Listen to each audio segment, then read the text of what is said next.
ഇന്ന് ഞങ്ങളൊരു യാത്രയുടെ തയ്യാറെടുപ്പിലായിരുന്നേ. അപ്പം വെക്കേഷനൊക്കെ അല്ലേ, ഇപ്പോൾ എവിടെയെങ്കിലും പോകാമെന്ന് പ്ലാൻ ചെയ്ത് അങ്ങനെ നമ്മൾ അമ്പലത്തിൽ പോകാമെന്നുള്ളൊരു പ്ലാനിലായിരുന്നു. കുളത്തൂപ്പുഴ അമ്പലത്തിൽ ആരും പോയിട്ടില്ല, അമ്മ പോയിട്ടില്ല, ഞാനും പോയിട്ടില്ല. അപ്പം മക്കൾസ് ആരും കണ്ടിട്ടില്ല കുളത്തൂപ്പുഴ അമ്പലം. അപ്പം അവിടുത്തെ മീനുകളെക്കുറിച്ചൊക്കെ ഏട്ടൻ പറഞ്ഞപ്പോഴത്തേക്ക് അതൊന്നൊക്കെ പോയി കാണാം എന്നുള്ളൊരു പ്ലാനിങ്ങിൽ ഞങ്ങളിങ്ങനെ യാത്ര ചെയ്ത് പോവുകയാണ്. അപ്പം ബ്ലോക്കൊക്കെ ഉണ്ടായിരുന്നു. കൊട്ടാരക്കരയൊക്കെ എത്തിയപ്പോഴത്തേക്കും നല്ല ബ്ലോക്കായിരുന്നു. ആ ബ്ലോക്കൊക്കെ കഴിഞ്ഞ് ഞങ്ങളിങ്ങനെ കുളത്തൂപ്പുഴ അമ്പലത്തിലെത്തി. അപ്പം അമ്പലത്തിൻ്റെ ഒരു ആറുണ്ട്, ആറിൽ മീനുണ്ടെന്ന് പറയുന്നു. അപ്പോൾ കണ്ടിട്ടില്ല. ഇവിടെ ഒരു ഉത്സവത്തിൻ്റെ പ്രതീതിയാണ്. നിറയെ വളകളും മാലകളും അങ്ങനെയുള്ള സാധനങ്ങളുടെയൊക്കെ പൊരി, ഫുഡ് ഐറ്റംസ് ആണെങ്കിലും ഫാൻസി ഐറ്റംസ് ആണെങ്കിലും ഒത്തിരി ഒരുപാടുണ്ട്.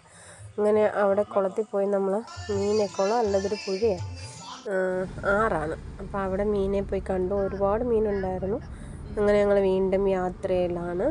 വീണ്ടും നല്ല മനോഹരമായ സ്ഥലമാണ് കേട്ടോ, അതെടുത്ത് പറയാതിരിക്കാൻ പറ്റത്തില്ല. പോകുന്ന വഴി രണ്ട് സൈഡിലുമായിട്ട് നിറയെ മരങ്ങൾ തിങ്ങി നിറഞ്ഞു നിന്നിട്ട് അവിടെ നല്ല തണുപ്പുള്ളൊരു അന്തരീക്ഷമാണ്. അപ്പം നമുക്കവിടെ തെന്മല ഡാം കാണാൻ പോകാം എന്നുള്ളൊരു പ്ലാനിലാണ് പോകുന്നത്. അപ്പോൾ അവിടെ ചെന്നപ്പോഴത്തേക്ക് നല്ല തിരക്ക് അനുഭവപ്പെട്ടു. അതുപോലെ കാലാവസ്ഥയ്ക്ക് ചെറിയ മാറ്റങ്ങളൊക്കെ ഉണ്ടായി. തെന്മല ഡാമിൻ്റെ സൈഡിൽ കൂടെയാണ് പോകുന്നത്. അതാണ് തെന്മല ഡാം. അപ്പോൾ അതിൻ്റെ സൈഡിൽ കൂടെ പോയപ്പോൾ അവിടെയും കുറേ കച്ചവടക്കാരെ കണ്ടു. അങ്ങനെ കുറച്ചുകൂടെ മുന്നോട്ടിങ്ങനെ വണ്ടിയിൽ തന്നെ യാത്ര ചെയ്യാം. അപ്പം രണ്ട് സൈഡും കണ്ട് എന്ത് മനോഹരമായ സ്ഥലമാണെന്ന്. നമ്മുടെ ജീവിതത്തിൽ നമുക്ക് കിട്ടാവുന്ന ഏറ്റവും നല്ലൊരു അനുഭവം എന്ന് പറയുന്നത് യാത്രകളാണ്, അല്ലേ? ഒരിക്കലും മറക്കാൻ പറ്റാത്ത യാത്രകളാണ് മനസ്സിലെന്നും സൂക്ഷിച്ചു വയ്ക്കാൻ പറ്റുന്നത്. അമ്മയ്ക്കിപ്പം 65 വയസ്സായി. ഇതുവരെ ആയിട്ടും അമ്മ ഇങ്ങനെയുള്ള യാത്രകളൊന്നും ആസ്വദിച്ചിട്ടില്ല. അതുകൊണ്ട് തന്നെ മുന്നിൽ ഓടിപ്പോകുന്നുണ്ട്. അപ്പം നമ്മളവിടെ നിന്ന് കുറച്ച് മാങ്ങ വാങ്ങിച്ചു, ഉപ്പൊക്കെ ഇട്ട് കഴിക്കാൻ വാങ്ങി. അപ്പം നേരത്തെ അതിൻ്റെ ലുക്കൗട്ട് പോയിൻ്റാണ്. അപ്പം ഇവിടെ നിന്ന് നമുക്ക് ഡാമിൽ വെള്ളം ചാടുന്നത് കാണാൻ പറ്റും. അപ്പോൾ ലുക്കൗട്ട് പോയിൻറ്റിൻ്റെ മുകളിൽ കയറി, അപ്പം മഴയുടെ ഒരു ചെറിയ സാധ്യത കാണുന്നുണ്ടായിരുന്നു.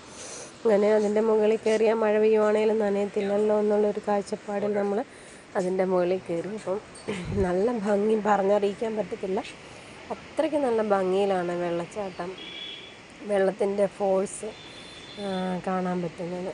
ചെറിയ രീതിയിലുള്ള മഴ ഇങ്ങനെ പെയ്യുന്നുണ്ടായിരുന്നു, ചെറിയ രീതിയിൽ. അപ്പോൾ ഇവിടെ ഇതുവഴിയൊക്കെ ആൾക്കാർ ഇറങ്ങി താഴോട്ട് പോകുന്നുണ്ട്. പക്ഷെ നമ്മളത് താഴോട്ട് പോയി കഴിഞ്ഞാൽ റിസ്ക് ആണ്. മഴ വരുന്ന കാരണം നമ്മൾ ഇന്നത്തെ ഈ യാത്ര ഇവിടെ അവസാനിപ്പിക്കുകയാണ്. അപ്പം മാങ്ങയൊക്കെ ആസ്വദിച്ച് അവിടെ നിൽക്കുന്നുണ്ട്. അപ്പം നമ്മൾ